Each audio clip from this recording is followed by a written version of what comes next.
Minha gata tá no cio. Aí ela fica muito carinhosa. Olha que gatão.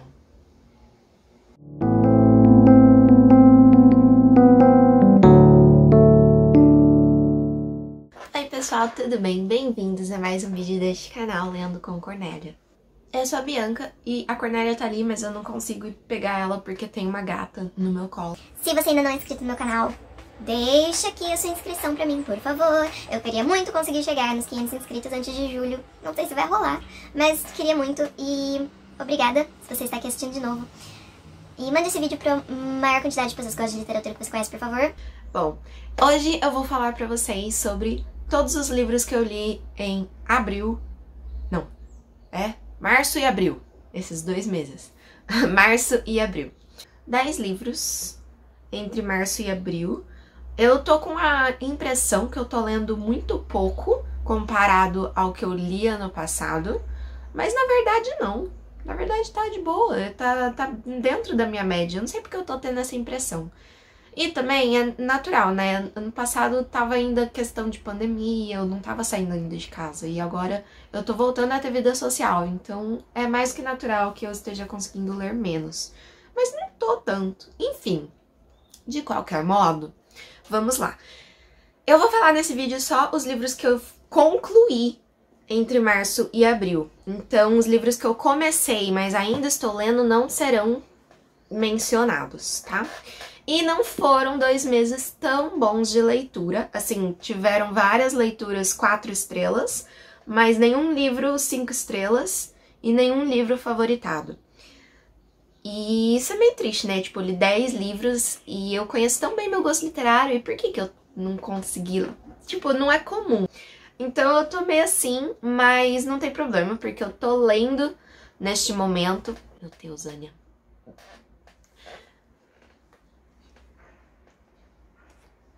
Eu tô lendo livros muito bons, então quando eu terminar esses livros, eles vão ser favoritos, muito provavelmente, vão ser 5 estrelas. Vamos lá, então. Ania, você vai descer ou você vai ficar aí? Vai ficar aí com a pepeca voltada pra câmera.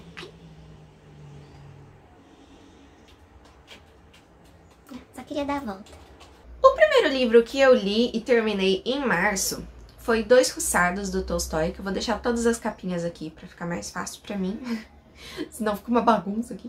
Mas Dois Russardos, na verdade, eu li porque ele tá dentro do tomo de contos do Tolstói, né? Dentro desse volume aqui tem Dois Russardos. Só que como eu sei que tem uma edição de Dois Russardos, eu tenho essa edição, eu larguei esse livro aqui e peguei a edição da 34 pra ler. E eu gostei bastante de Dois Russardos, é uma novelinha curtinha do Tolstói. Eu dei 4 estrelas. Mas então, falando muito rapidinho da história de Dois Russardos, na verdade, a história... Os Dois Russardos são o pai e o filho. Então, primeiro ele vai contar pra gente a história do pai e depois a história do filho. E eles meio que seguem o mesmo caminho na vida. O pai conta esse trecho da vida do pai em que ele tava em certa cidadezinha, conheceu certas pessoas e viveu certas aventuras. É bem curtinho. E depois vai contar quando o filho, anos depois, foi para esse mesmo lugar e acabou conhecendo as pessoas do passado do pai dele. E o que o Tolstói tenta fazer aí é trazer pra gente uma coisa que a gente já viu em Pais e Filhos do Ivan Turgenev, que é colocar as duas gerações do século XIX da Rússia bem claramente em comparação, mais ou menos assim. Não que ele compare literalmente, mas ele vai mostrar como era na época do pai, da geração do pai, e depois ele mostra como é os pensamentos e como as pessoas costumam agir na época do filho. E o Tolstói deixa bem claro que ele tem uma preferência, né? Pelo menos eu percebo assim, com a escrita dele, que ele deixa claro uma certa preferência, um certo olhar um pouco mais saudoso para a época antiga, que no caso não é a época do próprio Tolstói. Me fez inclusive pensar, quando eu tava lendo, nessa questão de que a gente nunca tá feliz de viver na época que a gente tá vivendo, e a gente fica idealizando a geração passada. Eu sempre falei pros meus pais, queria ter vivido juventude com vocês, né, na década de 80, porque pra mim, nossa, deve ser mais legal e tal. E muita gente sente isso, e eu acho que sempre aconteceu, não é só comigo, sabe? Não é só com as pessoas do Brasil, não é só com a gente de hoje em dia. Sempre aconteceu esse olhar meio romantizado, no sentido de idealizador pra geração anterior. Mas isso tudo é coisa da minha cabeça, tá? O livro não vai falar disso abertamente, não. E eu não vou falar mais nada porque é tão curtinho que se eu começar a contar as histórias, vou contar o livro inteiro. Então, pronto. Mas, assim, o Tolstói, ele não me fez dar 5 estrelas pra nada que ele escreveu até agora. Então, assim, eu gosto muito, eu aprecio e é claro que é bom. Não tem como falar que é ruim, é bom. Mas não me toca tanto, assim, a escrita dele. Não sei. Talvez isso mude quando eu terminar a Ana Karenina, talvez. Mas, até o momento, só Guerra e Paz, que eu dei, tipo, acho que foi 4,8. Chegou ali no 5, mas, assim, foi só nos últimos capítulos, né? Foi só quando eu penso na grandiosidade da obra. Então, com coisas curtinhas, Tolstói ainda não é muito favorito meu, não, pra falar muito bem a verdade. E eu tenho propriedade pra falar porque eu já estou quase terminando esse livro aqui. E vai ter vídeo quando eu terminar os 3 dos tomos completos dos contos do Tolstói. Eu vou fazer um vídeo falando por que eu não acho tudo isso. Assim, vocês vão entender melhor no vídeo, mas me venderam que seria perfeito e maravilhoso. E não está sendo. Enfim, continuando. Polêmica. Aí eu terminei de ler O Esboço, da Rachel Cusk, que foi um livro... Deixa eu ver quantas estrelas eu dei pra ele. Acho que eu dei 3,5. 3 estrelas e meia. Eu gostei bastante dele. Ele traz uma escrita muito diferente. Então, se você quer tentar ler uma coisa mais alternativa, no sentido de construção da escrita mesmo, talvez o esboço seja uma boa ideia. Mas assim, apesar de eu ter gostado dessa nova escrita, a história não me marcou tanto. Tanto que eu meio que já esqueci dela. Assim, eu lembro, mas se você pedir pra eu contar com detalhes eu não conseguiria. E eu li no começo de março, faz o quê? 2 meses. Né? Então, não foi uma história que me marcou, por isso que eu dei 3 estrelas e meia, mas eu gostei. Eu gostei e eu pretendo terminar de ler a trilogia, que não lembro qual é o nome dos outros próximos dois, mas eu sei que é uma trilogia. A história do esboço, eu até peguei aqui pra dar uma relembrada mesmo, porque, como eu disse pra vocês, eu não lembro tanto assim, mas é porque, de fato, não é uma história só, são várias historinhas. A gente acompanha uma personagem principal, que é uma professora de literatura. Ela vai pra Grécia, dá um curso de escrita criativa e ela fica passando lições de escrita narrativa, escrita criativa para os alunos. Então a gente tem tanto as aventuras dela na Itália, eu falei? Na Grécia. Tanto as aventuras dela na Grécia, quanto a relação dela um pouco com os alunos e um pouco só das histórias dos próprios alunos. Então a gente fica indo de uma historinha para outra, apesar dos personagens voltarem de um capítulo para o outro. Parece meio confuso, e de fato é um pouco confuso. Parece até um pouco inverossímil em determinado momento, de que, tipo, as pessoas iam conhecer essa mulher do nada e iam já contar toda a sua vida pra ela, porque parece que ela tem o dom de fazer as pessoas desabafarem, sabe? Mas, enfim, não é uma coisa impossível de acontecer, então deixei passar, não fiquei me incomodando muito com isso, mas eu conheço pessoas que se incomodaram um pouco com essa falta de verossimilhança, de que, nossa, ninguém faria isso, com uma pessoa desconhecida, né? Abrir sua vida, abrir seu coração. Mas eu sei que nos próximos livros, como eu disse, que é uma trilogia, a gente conhece um pouco mais da personagem principal, que, paradoxalmente, a gente conheceu pouco no primeiro livro, porque ela falava dos outros, não falava tanto de si. Depois, eu li Sul da Fronteira, Oeste do Sol, do Haruki Murakami, e eu dei 4 estrelas e meia. Eu gosto bastante de literatura japonesa e eu gosto bastante do Haruki Murakami. Então, foi muito boa essa leitura, eu gostei muito, eu penso nela ainda às vezes. Os personagens do Murakami são sempre muito marcantes, assim, eles ficam com a gente depois. Nesse romance pequenininho do Haruki Murakami. Ele vai trazer pra gente um personagem, homem, e ele conhece na infância, assim, no Shogako do Japão, que seria o nosso Fundamental 1, né? Ele conhece essa menina e eles eram muito amigos no Fundamental 1. E o Fundamental 1 vai até aí os 11, 12 anos de idade. Então, quando eles se separam, que eu não lembro quem muda de cidade, mas um deles muda de cidade, e eles acabam perdendo contato. Mas antes disso, eles já tinham sentido uma tensão entre eles, né? Porque eles eram crianças, mas 12 anos já tem sentimentos aí. Mas nunca aconteceu nada entre eles nesse período que eles se conheceram. E eles se separam e cada um vai viver sua vida. Só que não. Porque aí a gente acompanha a vida dele e a gente vê que, na verdade, esse menino nunca esqueceu dessa menina. E eu esqueci os nomes deles, por isso que eu tô falando menino e menina, mas tem nomes. E é bem legal porque a narrativa do Haruki Murakami não deixa uma história simples, que é um plot supostamente simples, né? Se encontram na infância, se separam, sentem falta um do outro. Mas a narrativa dele deixa isso muito interessante. Então, é curto, mas mesmo se fosse uma história mais longa, eu fiquei com vontade que fosse uma história mais longa, na verdade. Apesar de ser um plot muito simples, porque ele tava narrando de um jeito muito envolvente. E o que vai acontecer é que ele vai começar, consciente e inconscientemente, a procurar essa mulher em todo mundo que ele vê na rua. Isso anos depois, passam-se anos, e ele não consegue esquecê-la. E aí, eu não vou falar se ele encontra ela ou não e o que acontece, porque é legal você ler o livro sem saber o que acontece depois daí, mas eu super indico esse livro, ele é curto. Se você quer conhecer a escrita do Haruki Murakami, mas quer começar por coisas mais curtinhas, eu tenho certeza que essa é uma boa pedida. Bom, depois disso eu li Maus, acho que tá bem aqui, no meu coisa de quadrinhos. E aí, olha só que lindeza isso aqui, gente. Eu já falo sobre isso. Mas aí eu li Maus ainda em março. E Maus foi uma experiência, assim, sem tudo que fala de Segunda Guerra pesa um pouco pra mim e pra maioria das pessoas, porque a Segunda Guerra foi uma coisa muito, né? Foi uma coisa muito marcante, muito grande, muito violenta, muito assassinato em massa. E Maus é a história de uma família, né, de judeus.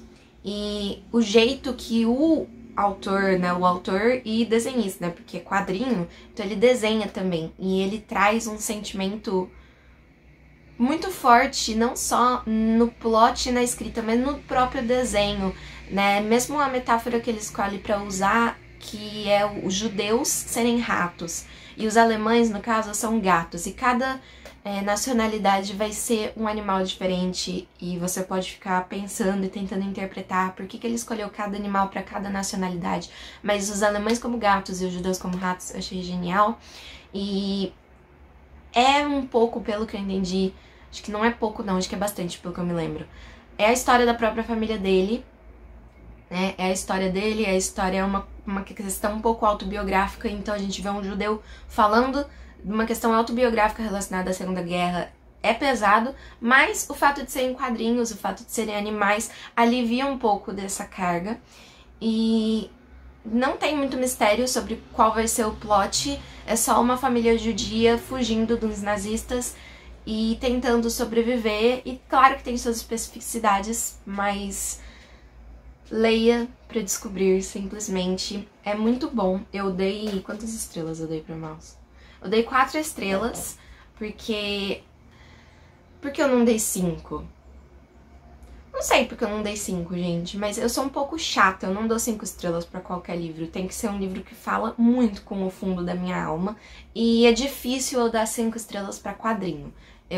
Assim, por mais que seja um tópico pesado, eu não consigo dar 5 estrelas pra quadrinho tão facilmente. Eu acho que nunca aconteceu, na verdade. Por mais que eu goste da história, por mais que eu goste de tudo. Eu me envolvo muito mais com os livros mesmo. É coisa minha. Nada contra, né? Tem um monte de quadrinho. E depois de Maus, aí vem ele, o querido, maravilhoso, espetacular, sensacional, perfeito, perfeição do universo, que é Heartstopper. Que é esse quadrinho aqui. Novamente, estou falando de um quadrinho. Então, eu não dei 5 estrelas pelo que eu acabei de falar, mas eu dei 4 ou 4,5. Eu dei 4 estrelas pra Heartstopper 1. E, assim, esse 4 estrelas é até um pouco criminoso, assim, tinha que ser mais. Mas eu vou continuar com o meu 4 estrelas, perdão. Mas não pensem que eu não gostei, eu amei, como eu já falei, eu amei. É lindo, é fofinho, e pra mim, que só leio desgraça, gente, eu só leio desgraça, pegar isso aqui, que é uma história coração quentinho, é uma história fofinha, que só tem casal legal, sabe, que é romântico, fofinho, e é YA, e o traço da Alice Oseman é muito bonito, e eu fiquei, tipo, eu me senti bem, tipo, fofinho, tipo, eu tive um sentimento, tipo, enquanto eu tava lendo. E eu não costumo sentir isso, porque eu não leio livros que dão esse tipo de sentimento. Eu leio livros que querem acabar com a sua alma, ou livros confusos, sei lá, clássicos, não sei. Fazia tempo que eu não sentia isso, fazia tempo que eu não li um romance tão fofo. E aí, meu Deus, eu sentei e li de uma vez só esse negócio aqui. E depois já vou falar que eu li o 2 também. Li o 2, não foi o próximo que eu li, mas eu li o 2, já vou falar. E também dei 4 estrelas. E é muito fofo. Simplesmente amei. E aí eu já assisti a série também, maratonei um dia. Os atores estão de parabéns, sério. O Joe Locke e o Kit Connor. Gente, eles estão espetaculares. Eles têm uma química absurda. E eu amei. Eu amei muito. E eu estou, tipo, super fangirling neste exato momento. E eu não tenho vergonha disso, porque merece. Merece mesmo. E é isso. Então, continuando. Depois de ler Heartstopper, eu fui ler Crônica de uma Morte Anunciada, do Gabriel Garcia Marques. E quem me acompanha no meu canal sabe que eu não tenho uma história de amor com Gabriel Garcia Marques. E eu queria ter, porque eu sei que é bom, sabe? Eu reconheço que, assim, olhando com o olhar de uma pessoa que estudou já um pouco de literatura, né? Fez letras e tal, eu sei reconhecer que a escrita dele é boa. Que ele é importante pra literatura latino-americana, especialmente. Mas eu não consigo gostar. Eu não sei se é uma coisa minha. Eu tentei identificar qual foi o meu problema com Crônica de uma Morte Anunciada. E eu acho que eu cheguei em um dos motivos do porquê eu não gosto dos livros dele. Dos que eu já tentei ler, pelo menos. Eu terminei, tá? Não abandonei. Mas eu acho que é porque ele põe muito personagem. Assim, é uma quantidade absurda de personagens nomeados. E assim, tem livros que fazem isso e eu gosto. Tipo, por exemplo, Battle Royale, que tá aqui do lado. Mas Battle Royale tem, tipo, 800 páginas. Crônica de uma Morte Anunciada tem 160 páginas. E tem muito personagem. É, tipo, personagem demais pra história de menos. E são os nomes, eu não sei, eu tenho muita dificuldade com nome latino, com nome em espanhol. Pra mim, os nomes em espanhol, eles se misturam na minha cabeça, eu esqueço quem é quem. Eu sei que tem gente que tem isso com nome japonês, tem gente que tem isso com nome russo. E assim, eu tive no começo, quando eu comecei a ler literatura do Japão e da Rússia, mas depois eu me acostumei. E eu não consigo me acostumar com nome em espanhol. Eu não sei porquê, não sei se é porque eu nunca estudei espanhol, mas eu também nunca estudei russo, sabe?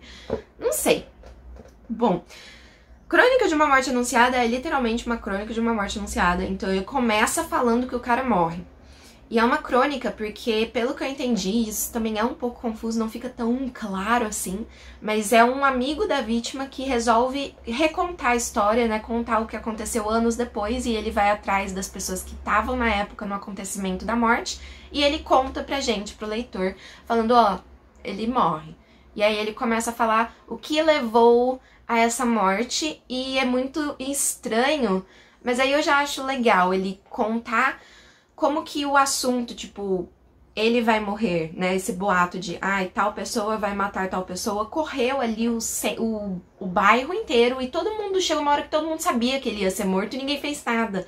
E eu achei bem interessante ele colocar isso, ele trazer, assim, os motivos do porquê ninguém fez nada, né, motivos, assim. E aí já comecei a viajar.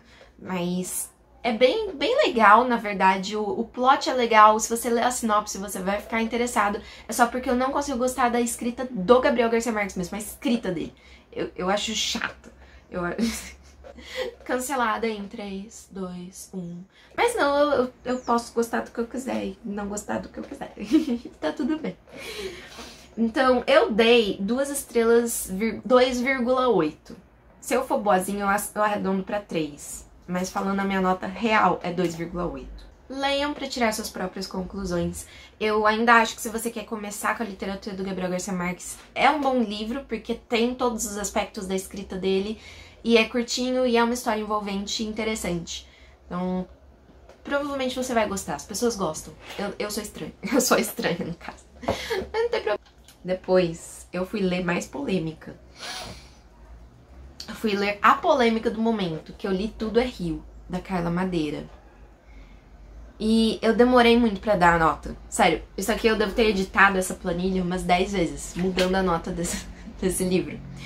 E até agora, quando eu penso na nota que eu dei, às vezes eu quero mudar ela, mas eu não vou mudar, porque eu já mudei muito. Eu dei 2,8 estrelas pra Tudo é Rio. Eu fiquei em cima do muro, basicamente. Sabe aquela pessoa confusa que não sabe o que acha? É eu. Eu sou virgem, mas eu sou cúspide de Libra. Então, tá aí a minha indecisão se manifestando com a minha leitura de Tudo é Rio. E assim, eu comecei gostando bastante, né? Teve algumas coisas que o pessoal que não gosta... Minha gata quer sair. Você quer ir com o papai? Vai. Cadê a outra? Vou mostrar onde tá a outra.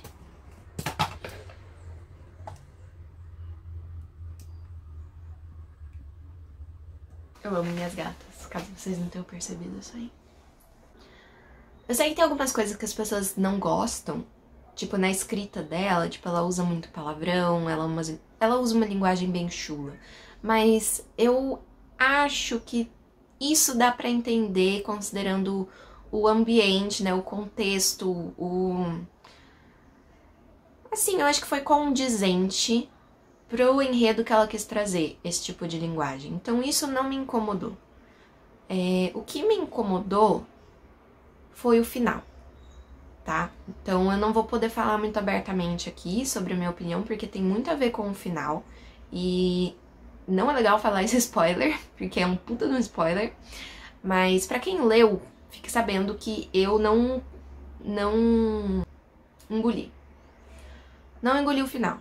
Eu acho que foi meio inverossímil, assim. E quem quiser conversar comigo sobre isso, estou super aberta. E aí eu posso conversar com as pessoas que já leram o livro, né, mais claramente. Mas só deixo aqui que eu não gostei do final.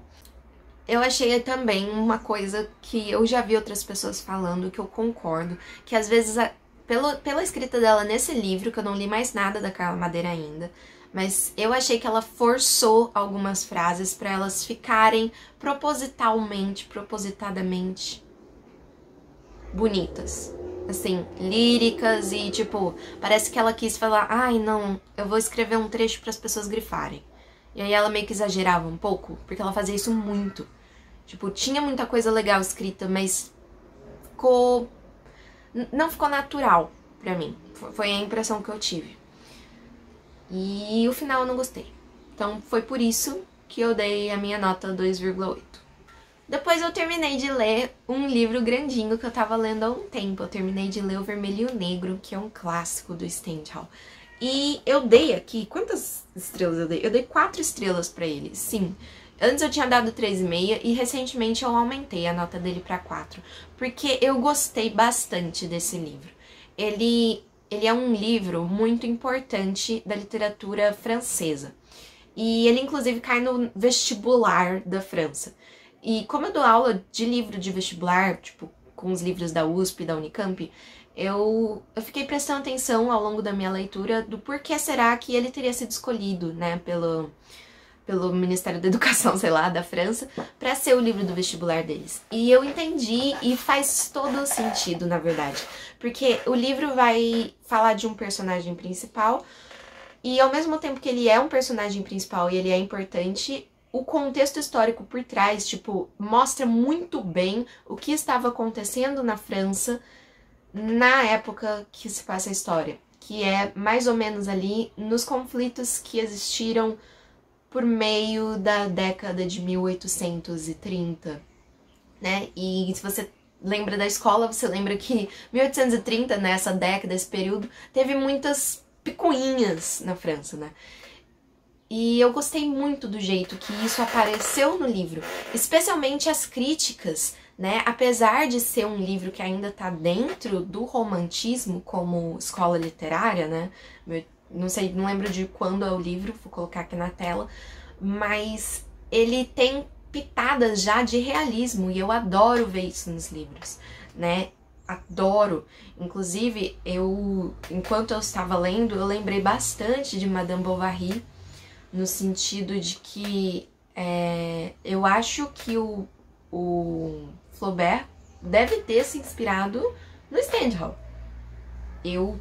Na verdade eu tenho certeza, não tem como ter certeza, talvez tenha uma pesquisa assim na internet, mas Madame Bovary, que foi um dos primeiros romances realistas, né, da França, com certeza bebeu um pouco da fonte do Stendhal, porque ele já tinha colocado no Vermelho e Negro muitas, assim, indiretas e diretas críticas à burguesia, crítica à igreja, tem um monte de crítica à igreja. E eu acho simplesmente sensacional um cara fazer isso no século XIX, sabe? Quando a igreja ainda era bem forte.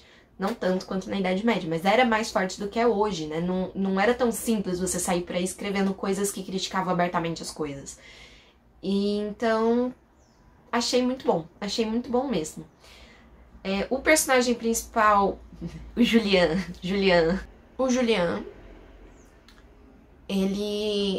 ele nasce numa família não pobre, mas não rica, tipo, ele não é da nobreza de jeito nenhum, o pai dele, pelo que eu me lembro, é carpinteiro, algo assim, marceneiro.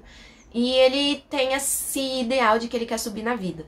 E ele fica sempre pensando em jeitos como fazer pra ele subir na vida, não apenas de dinheiro, na verdade eu diria que o foco dele nem é, tipo, ficar rico, o foco dele é ter status, é ter uma honra, é ter, assim, subir nas camadas da sociedade. Ele é tipo um alpinista social, ele é real um alpinista social, na verdade. E é bem interessante ver a trajetória que o personagem dele vai fazer. Porque ele dá muita sorte em muitos sentidos, ele meio que consegue, na verdade meio não, ele consegue o que ele queria, eu não vou falar como pra não dar spoiler, mas ele vai lidando aí vai subindo aos pouquinhos, às vezes pela igreja, por contatos na igreja, às vezes por contatos mais pro lado dos militares, mas o fato é que ele sobe na sociedade do jeito que ele queria e passa por vários perrengues no caminho, enfim, é isso. Querido Julian, ele me irritou em alguns momentos, o romance do livro, ele vai e volta, e tipo, meu Deus, decida se você gosta da pessoa ou não. Eu fiquei um pouco irritada com isso, mas the whole picture, o cenário por trás, tipo, o contexto geral do livro me encantou e me fez superar bem este pequeno rancinho do Julian. Então, no fim, até gostei do Julian. Achei o final apressado, mas tudo bem, a gente releva, porque teve bastante coisa legal antes de chegar ao final. Aí, então, eu li o diálogo, que esse eu vou mostrar porque eu quero fazer propaganda. Porque a autora desse livro é amiga minha, lá do meu clube de leitura, que é a Luísa Milkzanovski, eu sempre tenho que ler o nome dela, porque eu não consigo decorar. E, gente, esse livro é muito bom, assim, não é porque eu conheço a autora, não, mas é muito bom e tá disponível no Kindle Unlimited, então, assim, o que vocês estão esperando, sabe? Avisando, gatilhos, abuso sexual infantil, suicídio, depressão. É um livro pesado, basicamente, tem vários gatilhos, mas pra quem gosta de história pesada ou não se importa, não fica engatilhado com essas coisas, dê uma chance, leia, é muito, muito, muito bom mesmo. Especialmente, vou falar só isso, se você leu Lolita, Minha Sombria Vanessa, leia esse. Porque assim, eu li Lolita e eu achei o diálogo melhor. Estou falando claramente que no vídeo que eu achei isso aqui melhor que Nabokov. Assim, acho que a própria autora ia ficar meio assim, porque ela adora Nabokov. Mas, de qualquer modo, eu achei de uma delicadeza a narrativa dela sobre a vida dessa mulher. E por ser uma perspectiva feminina da vítima desse abusador, dá um quê? Dá uma pitada, um sabor que o Nabokov não consegue colocar no Lolita. E nunca vi, assim, uma história de abuso que aborda tão bem todas as questões, assim. Sabe quando você fala, nossa, aquele autor quis colocar abuso no livro, mas ele não soube desenvolver? Então, ela sabe desenvolver o tema. Ela coloca, tipo, tudo que você tem que colocar pra você escrever uma história dessa e não ficar, assim, rasa. E é curto. Então, eu achei isso incrível, assim. Eu nunca conseguiria colocar tantas coisas pesadas e significativas e abordar o assunto do abuso sexual infantil tão bem em tão poucas páginas, tá? Então, assim, é muito bom mesmo. Leio. E eu esqueci de falar, quando eu tava falando na ordem, porque eu tinha esquecido de contabilizar esse, e aí ele ficou pro final, enfim. Eu li também O Paraíso São os Outros, que é um livrinho curtinho, assim, pequenininho e curtinho e fofinho, do Walter Ugumãe. E foi minha segunda experiência com o Walter Ugumãe, e eu gostei bem mais dessa experiência do que da outra. Deu 8 páginas em PDF, deve ter mais páginas no livro físico, mas é porque eu li em PDF. Mas, gente, é muito fofo. É muito fofo e fala sobre o amor em suas diversas formas. Assim, eu não sei explicar. Porque se eu começar a explicar muito, eu vou falar tudo.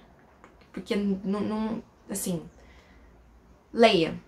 Leia pra você entender, e é um ótimo livro pra dar de presente, porque é curtinho e fofinho, e assim, você fica emocionado de ler. Só que não é uma história, não vai trazer, tipo, 2 personagens, nem nada assim, é só o autor falando sobre o amor, pelos olhos de uma criança.